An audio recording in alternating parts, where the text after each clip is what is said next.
Qin Yichen mengandalkan kabut hitam untuk menutupinya, dan niat pedangnya dengan mudah menembus kabut hitam Zhong Liuxiang, dan mengejar dan mengalahkan Zhong Liuxiang untuk sementara waktu. Orang Zhong Liuxiang itu bodoh. Setelah berlatih di alam rahasia selama bertahun-tahun, saya telah bermain melawan banyak orang. Tapi sayangnya, dia belum pernah diekspos dengan gaya bertarung seperti itu.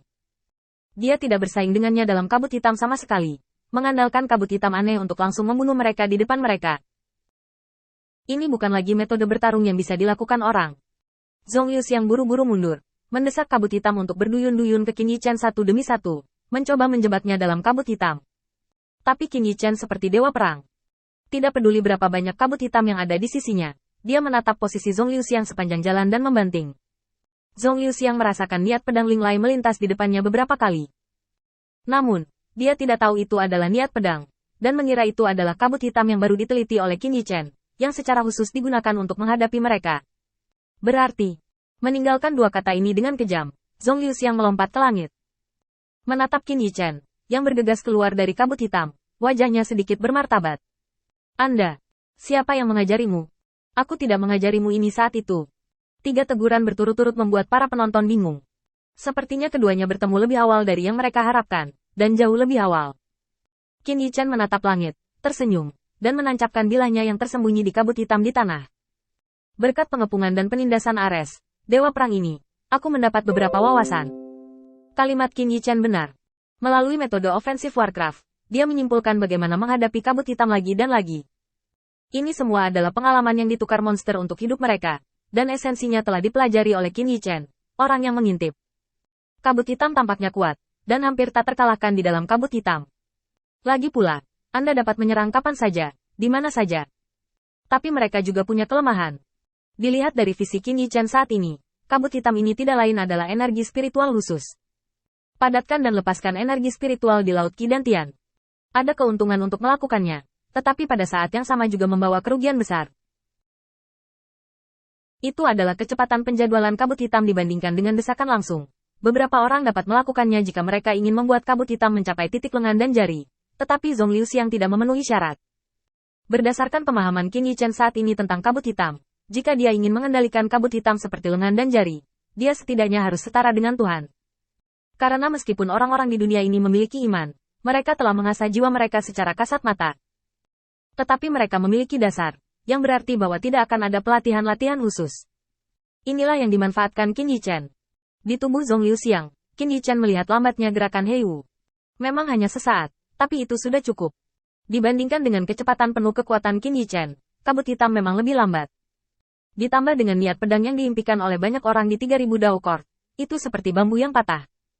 Kepung dan tekan Ares, dewa perang. HMPH, aku ingin melihat berapa banyak kebenaran yang ada di mulutmu. Zhong Liuxiang tampak menghina. Dia sama sekali tidak percaya bahwa Qin Yichen telah mendapatkannya melalui pengepungan Ares, dewa perang. Jika memang demikian, mengapa tidak ada orang lain yang menguasainya? Dan hanya satu orang yang menguasainya. Oleh karena itu, Zhong Liuxiang sama sekali tidak mempercayai kata-kata Qin Yichen, tetapi malah mengejeknya. Saya pikir Anda harus benar-benar memikirkannya. Di depan saya, apalagi yang bisa Anda sembunyikan dari saya? Jangan lupa, aku mengajarimu keterampilanmu dengan tanganku sendiri. Qin Yichen tiba-tiba mengangkat kepalanya, memandang Zhong Liuxiang di atas langit, dan berbaring di dalam hatinya untuk sementara waktu. Saya tidak berharap ini terlihat begitu sederhana dan jujur. Dan ini sangat keterlaluan di balik layar.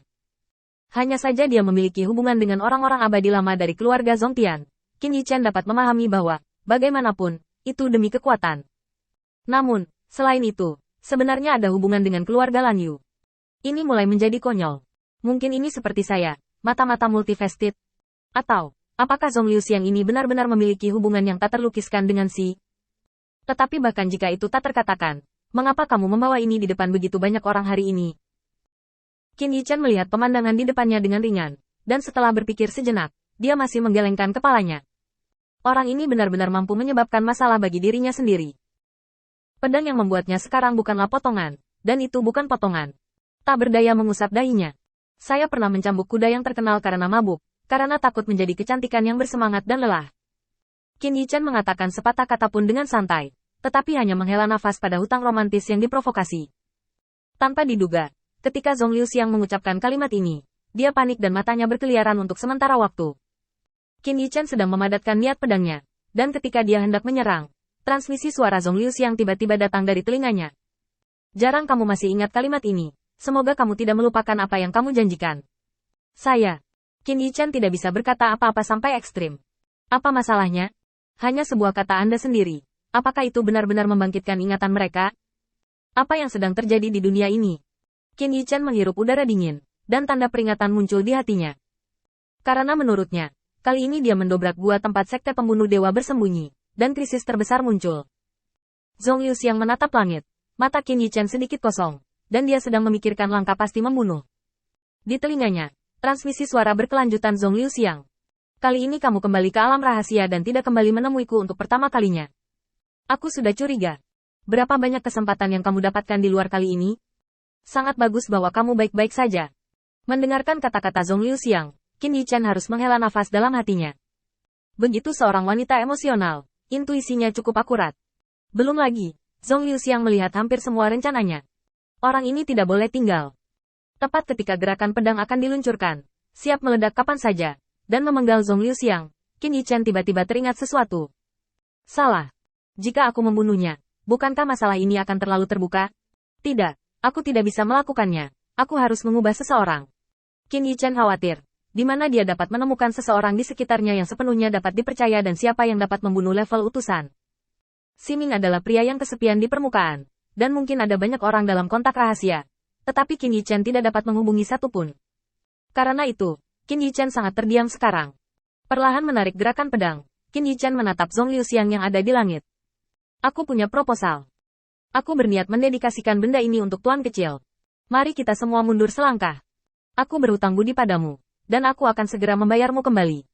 Setelah berbicara, Qin Yichen mengirimkan transmisi suara ke Zhong Liuxiang. Kali ini urusan Tuan Kecil, ini masalah besar, jadi aku tidak bisa mengungkapkan terlalu banyak untuk saat ini. Setelah berbicara, Qin Yichen berjalan menuju Yinyan, melepas Tianxin Snow Lotus dan menyimpannya, lalu melambaikan tangan pada Zhong Liuxiang. Selamat tinggal secara kebetulan.